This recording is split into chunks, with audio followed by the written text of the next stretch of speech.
नमस्कार। आदिकालीन हिंदी साहित्य पर हम चर्चा कर रहे हैं और आज हम अध्ययन करेंगे नाथ साहित्य का।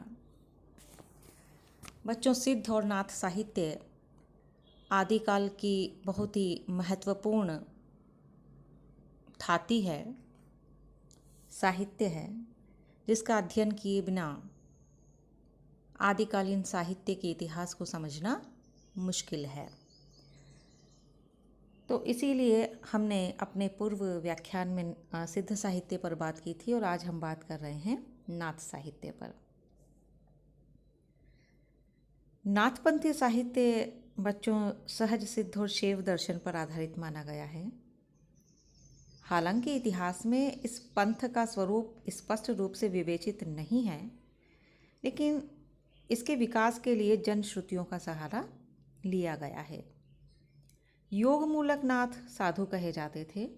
इस संप्रदाय का उदय बौद्ध धर्म के पतन के साथ माना जाता है और यह समय जो है वो 9वीं से 12वीं शताब्दी तक माना गया है। सबसे पहले हम बात करते हैं प्रमुख नाथपंथी साधकों की और उनके साहित्य की। तो मत्स्येंद्र नाथ नाथ पंथ के प्रथम आचार्य माने जाते हैं। वे जालंधर नाथ के गुरु भाई थे। तंत्रलोक में इनका नाम मच्छंद था और मीननाथ, मच्छिंद्रनाथ आदि नाम से भी इनको जाना जाता है। ये कौल ज्ञान निर्णय नामक ग्रंथ के रचयिता थे। इनके ग्रंथ का नाम है कौल ज्ञान निर्णय। कहा जाता है कि मत्स्येंद्र नाथ ने मत्स्य बनकर शिव की तंत्र साधना संबंधी वार्तालाप को गोपन होकर सुना था, छुप कर सुना था। और अद्वैत तांत्रिक मार्ग के संस्थापक मत्स्येंद्र नाथ निवृत्ति मार्गी माने जाते हैं। इस पंथ के दूसरे प्रमुख साधक हैं गोरखनाथ। गोरखनाथ मत्स्येंद्र नाथ के शिष्य थे और नाथ संप्रदाय का गठन करने में इनका विशेष योगदान है। इनके लगभग 40 ग्रंथों का उल्लेख मिलता है। 26 रचनाएं संस्कृत भाषा की भी इनकी है। इनमें सबदी, आत्मबोध, ज्ञानमाला, अमनस्क, ज्ञानामृत योग आदि रचनाओं का नाम महत्वपूर्ण है। इन सभी रचनाओं का विकास मौखिक परंपरा द्वारा हुआ है और जो परवर्ती योगियों के द्वारा इन्हें स्वतंत्र रूप से लिपिबद्ध किया गया। गोरखनाथ ने अपनी रचनाओं में साधना मार्ग में शून्य के प्रति आग्रह किया है और शून्य का संबंध उन्होंने नाद तत्व से भी स्थापित किया है, जिसके अंतर्गत शिव और शक्ति की कल्पना की गई है। शब्द को ब्रह्म कहा गया है। गोरखनाथ ने शब्द का प्रयोग किया है। कबीर जिसे सुरति का पर्यायवाची मानते हैं, यही अनहद नाद है और गोरखनाथ स्वयं को शून्य का व्यापारी बताते हैं। अगले जो नाथपंथी साधक हैं चौरंगी नाथ। चौरंगी नाथ तिब्बती परंपरा में गोरखनाथ के गुरु भाई माने जाते हैं। प्राण संकली इनकी प्रमुख रचना थी। चप्रतीनाथ मीनपा के शिष्य चप्रतीनाथ वज्रयानी साधक थे, जो बाद में नाथ पंथ में दीक्षित हुए। इसके अलावा गोगीचंद, भरथरी, कनौरी, घोड़ाचोली, प्रतिसिद्ध जैसे अनेक नाथपंथी साधक हुए, जिन्होंने अपनी रचनाओं द्वारा नाथ पंथ को आगे बढ़ाने में अपना महत्वपूर्ण योगदान दिया है। तो बच्चों, इन साधकों ने जो साहित्य रचना की, उस नाथपंथी साहित्य में हमें कुछ प्रमुख प्रवृत्तियां दिखाई देती हैं। हम उस पर भी बात कर लेते हैं। सिद्ध पंथ और नाथ पंथ दोनों की ही प्रवृत्तियों पर परीक्षा में प्रश्न पूछा जाता है तो नाथपंथी साहित्य की कौन कौन सी प्रमुख प्रवृत्तियां थी वो हम देखते हैं। पहली और प्रमुख जो प्रवृत्ति है वो ये है कि काव्यात्मकता के स्थान पर नाथपंथ के साहित्य में दर्शन की व्याख्या को मुख्य रूप से ग्रहण किया गया है।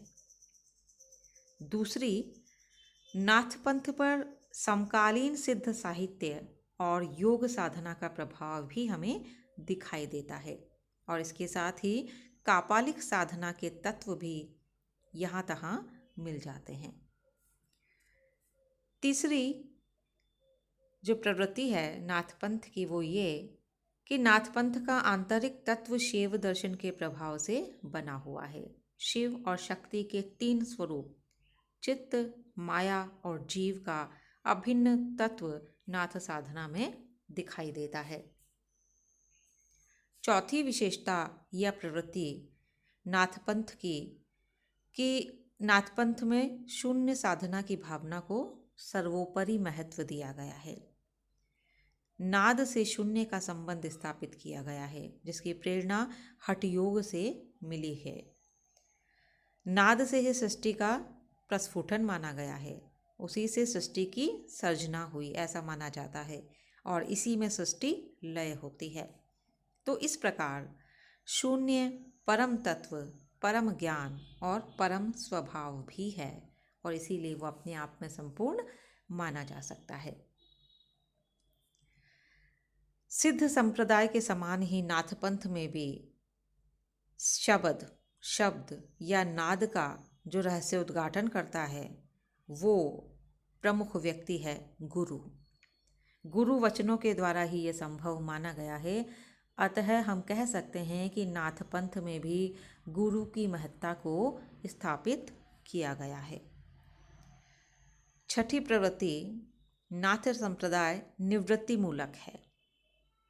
इसमें संयम और इंद्रिय निग्रह के प्रति प्रबल आग्रह हमें दिखाई देता है।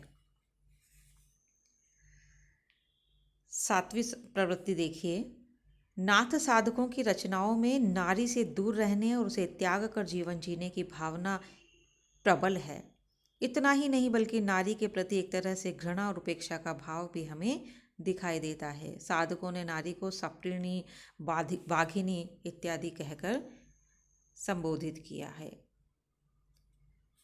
आठवीं प्रवृत्ति सिद्धांत तत्वों के निरूपण में संलग्न नाथ साधकों की काव्य चेतना ज़्यादा प्रबल होकर के हमारे सामने नहीं आई। जैसा कि हमने पहले भी कहा था, वहाँ पर दर्शन तत्व की प्रधानता दिखाई देती है। साधना की अभिव्यक्ति रूपों में गोपन भाव के कारण, छुपाने के भाव के कारण प्रतीकात्मक शैली का प्रयोग किया गया है। सीधे सीधे बात को नहीं कहकर प्रतीकात्मक रूप से नाथ साधक अपनी बात को रखते थे। परिभाषित शब्दावली के प्रयोग में वाणी के 4 रूपों का उल्लेख किया गया है और जैसा कहा गया है कि 4 वाणी बोलई पर भीतर ते कौन, सहज संयम सुपाई अतीय, ये 4 वाणी के रूपों का उल्लेख किया गया है। अगली प्रवृत्ति नाथ साहित्य में रति भावना और संयोग श्रृंगार के वर्णन उपलब्ध है। अब जैसा हमने पहले कहा कि वहाँ स्त्री को साधना में बाधक माना गया है, तो हम कह सकते हैं कि परिणय के संदर्भ में वहाँ स्त्री को माया कहा गया है और इस माया का जो परिणय करवाया गया है वो सद्गुरु से करवाया गया है, अर्थात रसात्मकता के हेतु ज्ञान और रसानुभूति का समन्वय किया गया है। अगली प्रवृत्ति है बच्चों नाथ संप्रदाय की, नाथ साहित्य की, कि इसमें संगीत के भावों की शोधन प्रक्रिया बताई गई है जिसमें तारों की ध्वनि से तृष्णा के खंडित होने का उल्लेख हमें नाथ साहित्य में मिलता है। नाथ संप्रदाय में साहित्य में अन्य धर्मों और साधना प्रणालियों की कटु आलोचना की गई है। यथा त्रेता युग राम रावण युद्ध तथा द्वापर युग में कौरवों और पांडवों के युद्ध की हमें नाथ साहित्य में निंदा मिलती है। एक प्रमुख प्रवृत्ति जो नाथ साहित्य की है कि इस नाथ साधकों ने ज्ञान को सर्वोपरि बताया है। हालांकि इसके आधार को सभी युगों में श्रेष्ठ सिद्ध किया गया है, लेकिन ज्ञान और अहिंसा तत्व की श्रेष्ठता का आग्रह नाथ साहित्य में विशेष रूप से किया गया है। जैसे जीव में शिव का वास है, जीव का मांस खाना शिव के मांस खाने के समान बताया गया है। उलटबासियों का व्यापक प्रयोग हमें नाथ साहित्य में दिखाई देता है, जो बाद में कबीर साहित्य में भी प्रतिफलित होते हुए हम देखते हैं। जैसे नाथ बोले अमृतवाणी, वर्षे जी कंवली भीजेगा पानी। वर्षे की कंवली भीजेगा पानी अर्थात कंवली वर्षा करती है, जल भीग रहा है। होता क्या है, इसका उल्टा होता है ना। इस उलटबासी का भावात्मक स्तर पर अर्थ जो प्रकट होता है वो ये कि यहाँ पर जो कंवली है वो मानसिकता है। कंवल का स्त्रीलिंग कंवली, कंवली मानसिकता है जो ज्ञान की वर्षा कर रही है। तो इस तरह से उलटबासियों के माध्यम से, प्रतीकात्मक शैली के माध्यम से गूढ़ अर्थ की व्यंजना नाथ साहित्य में हमें दिखाई देती है। नाथपंथी संप्रदाय में शरीर की व्याख्या नगर के रूपक के द्वारा प्रस्तुत की गई है, यानी जो मानव शरीर है उसे नगर के प्रतीक से अभिव्यक्त किया गया है। नाथपंथी साहित्य में संध्या भाषा का प्रयोग मिलता है, जिसमें लक्षणामूलक अर्थ ही ग्रहण किया जाता है, मतलब सीधे सीधे अर्थ हमको नहीं मिलता है। जैसे शब्द मृग, सामान्य अर्थ तो मृग, संध्या अर्थ भ्रम में आसक्त मन को कहा गया है। अगली प्रवृत्ति नाथपंथ की यह है कि इसमें मूर्ति पूजा, वेदों का अध्ययन, ब्राह्मण समाज तथा ईश्वर की उपासना जैसे जो बाह्य विषय है, इन विधानों के प्रति अवज्ञा का भाव मिलता है। ये जो साधक थे नाथपंथी, वो नाद और बिंदु के योग से जगत की उत्पत्ति मानते हैं, और इस साहित्य में योग पर बहुत कुछ लिखा गया है। यदि उपसंहार देखें हम इस नाथ साहित्य की प्रमुख प्रवृत्तियों की, तो डॉक्टर हजारी प्रसाद द्विवेदी के शब्दों में हम देख सकते हैं, जिन्होंने नाथ संप्रदाय की प्रवृत्तियों के लिए लिखा है कि इन पदों में बाह्याचार, वाक संयम, शारीरिक और मानसिक पवित्रता, ज्ञान के प्रति निष्ठा, बाह्य विधान के प्रति अनादर, आंतरिक शुद्धि और मध्यम मांस के पूर्ण बहिष्कार पर जोर दिया गया है। हिंदी में पाए जाने वाले पदों में यह स्वर बहुत स्पष्ट और बलशाली है। इसने परवर्ती संतों के लिए शुद्धाचरण प्रधान पृष्ठभूमि तैयार कर दी थी।